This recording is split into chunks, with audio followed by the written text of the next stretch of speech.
Você sabe quais agentes interventores usar na sua redação do Enem? Então vamos falar sobre isso hoje.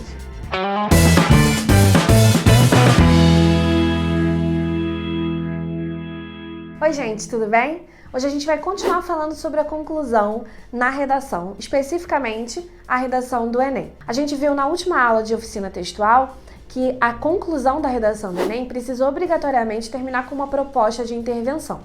A gente viu também que essa proposta, para ganhar nota máxima, precisa ser detalhada. E uma das formas de alcançar esse detalhamento é responder a algumas perguntas. Quem, por quê, como e para quê. Tudo isso a gente viu no último vídeo. Se você não viu esse vídeo, procura no card, dá uma olhadinha lá porque vale a pena, tá bem? Hoje a gente vai falar especificamente sobre esse quem, a primeira pergunta aí dessas 4 para alcançar o detalhamento. Ou seja, a gente vai falar sobre os agentes interventores, aqueles que podem fazer alguma coisa para resolver os problemas que a gente discute nos mais variados temas, tá bom? Esse quem pode ser aí dividido em 5 agentes, pelo menos, que a gente chama de GOMIF, que são quem? O governo, as ONGs, a mídia, as instituições de ensino e a família. Vamos conversar sobre cada um deles? Então vamos lá. O primeiro deles aí é o governo. O que o governo pode fazer? Bom, basicamente o governo pode, dependendo do tema, não é? Criar leis, caso ainda não haja uma lei sobre um determinado assunto. Então você pode propor, por meio do governo, a criação de uma lei. Segunda coisa que o governo pode fazer, caso já haja uma lei, ele pode atuar na fiscalização, né, para que essa lei seja implementada. Então, a melhoria da fiscalização é a segunda coisa aí que o governo pode fazer, a segunda medida que o governo pode atuar. Terceira questão, às vezes o processo é apenas muito burocrático para fazer com que a solução seja alcançada, né, demora muito. Então, essa proposta pode ser no sentido de desburocratizar determinado processo, ou seja, deixar mais simples determinada medida, determinada ação que já existe. Quarta coisa que o governo pode fazer, investir em 2 coisas, mão de obra e infraestrutura. Às vezes já existe uma lei, no entanto não há gente suficiente para fazer aquela lei ser validada, ser implementada, então capacitar a mão de obra.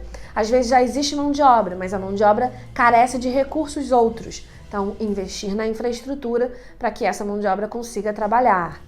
E, por último, o governo pode atuar na concessão de benefícios fiscais. Os benefícios fiscais são uma maneira de você envolver o setor privado, não é? Você nunca pode propor que o empresário faça algo por conta própria, por vontade própria, para resolver um problema social, porque não é uma questão dele. Mas você pode propor que ele se envolva. E isso pode se dar por meio dos benefícios fiscais, não é? Diminuição de imposto ou mesmo isenção de imposto para o empresário que fizer determinada medida de acordo com o tema ali que você está propondo. A dica aqui crucial nesse agente, no agente governo, é que você observe a atuação dos ministérios. Pode deixar a tua redação mais detalhada, caso você cite especificamente qual ministério é responsável por aquele setor. Ministério da Educação, ainda existe Ministério do Trabalho? Não, né? O que substitui o Ministério do Trabalho? Tem Ministério da Justiça? Quais ministérios tem? Não sei mais. Meu Deus, eles tiram tudo. Perguntas difíceis. O próximo caso aí, o próximo agente são as ONGs. ONG significa organização não governamental. Você pode pensar então aí em qualquer instância organizada para resolver algum problema da sociedade que não seja do governo, certo? Então as ONGs mesmo ou os sindicatos, por exemplo, também são organizações que não pertencem a nenhum governo, tá? E aí eles podem atuar basicamente em 3 frentes: na capacitação de indivíduos, no assistencialismo, né? Por exemplo, doação de coisas, de comida, de roupas, só exemplos, não é? Mas prestar assistência, e na defesa de alguma causa. Muitas vezes a defesa de causa é suficiente para mudar uma realidade, né? Porque gera impactos muito maiores do que se prevê. Então, essas 3 frentes, basicamente, são as frentes de atuação de ONGs, de organizações não pertencentes a governos. Por que é interessante usar ONG ou outra coisa mais específica como um sindicato, por exemplo? Porque dizer ONG ou sindicato é muito mais concreto do que falar sociedade. Porque sociedade, enquanto conjunto de pessoas, acaba sendo tão amplo que não é ninguém, não tem ninguém que se envolve com aquilo, não é? Então é uma maneira um pouco mais objetiva, sabe? Um pouco mais direta de você fazer essa proposta com um agente que realmente existe e que não é tão vago, tão efêmero quanto sociedade simplesmente, tá bom? O próximo agente é a mídia. A mídia pode atuar basicamente em 4 frentes, todas elas ligadas à área de conscientização, não é? Primeiro, a análise crítica dos fatos. A análise crítica é a análise opinativa mesmo sobre os fatos, tá bem? A gente tem muito essa ideia de que a mídia precisa ser imparcial. Realmente, a mídia, na cobertura dos eventos, tem que tentar ser o mais imparcial possível. No entanto, ela pode atuar com o papel de te fazer refletir sobre uma determinada realidade. Não que ela vá impor a opinião dela, mas a análise que te leva a criticar uma determinada realidade. Criticar no seu sentido básico, que é opinar, não necessariamente falar mal, tá bem? Outra questão importante aí que a mídia pode fazer é divulgar projetos. Divulgar, por exemplo, projetos de ONGs. Então você pode fazer aí uma proposta casada, sabe? A ONG capacita e a mídia divulga esse projeto, por exemplo. Então, para que possa espalhar a informação e também aquela proposta de solução. Então pode ser uma ideia interessante de você propor para que a mídia faça. A terceira questão é a campanha de conscientização clássica, né? Por meio de propagandas, panfletos, cartazes, etc. E por último, a conscientização por meio da ficção, é o que a gente chama de ficção engajada. Uma novela que debata um determinado assunto, um filme, uma série. Então, você conscientizar por meio da narrativa ficcional pode ser muito mais impactante, porque chega às vezes para muito mais pessoas do que uma campanha que nem sempre é tão chamativa, tá? Porque o indivíduo se identifica com aquela realidade que ele vê ali numa novela, não é? Então ele acaba ali sendo mais alcançado pela campanha de conscientização.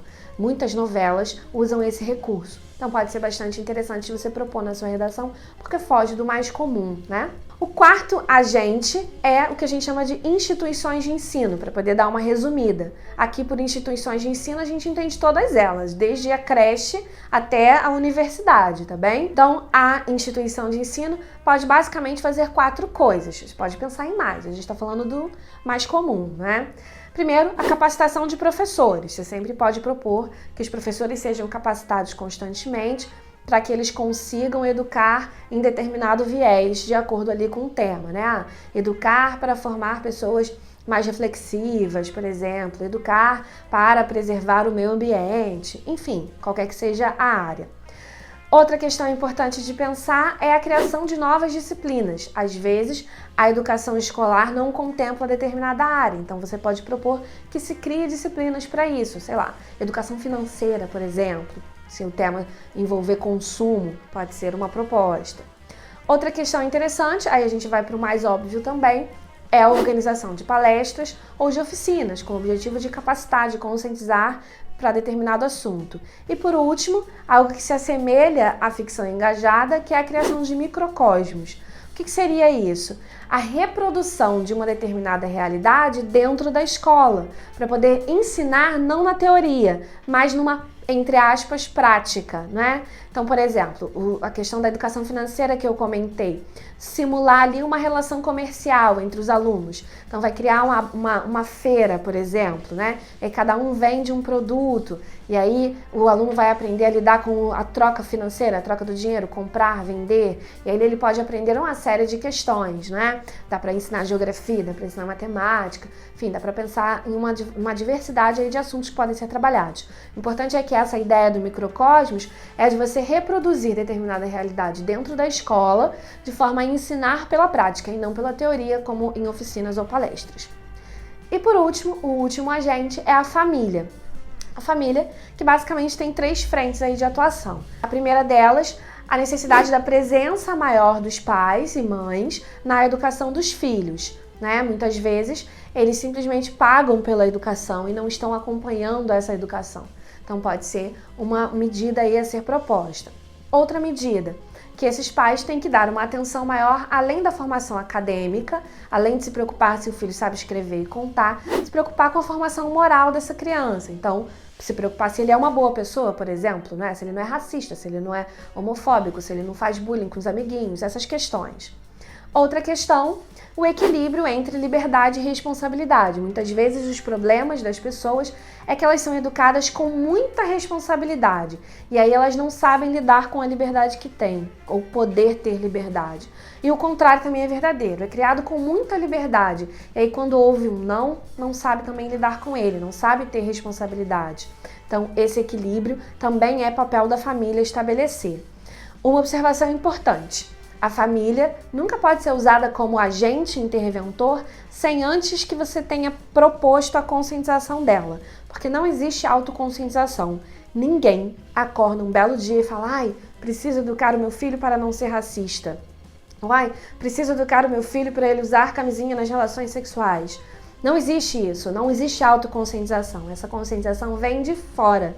Então é importante que você case as propostas, né? Algum agente conscientizando e aí sim a família podendo atuar de forma plena, tá bom? Isso é fundamental aqui pra gente. Então espero que você tenha curtido, deixa seu like aí pra gente, compartilha com seus amigos e segue a gente nas redes sociais, tá bom? A gente tá no Facebook, a gente tá no Instagram, a gente tá no Twitter também. Se liga lá na gente para você não perder nada. Ativa também aqui as notificações, que não custa nada, né? Deixar aí o sininho ativado, tá bom? A gente se vê na semana que vem.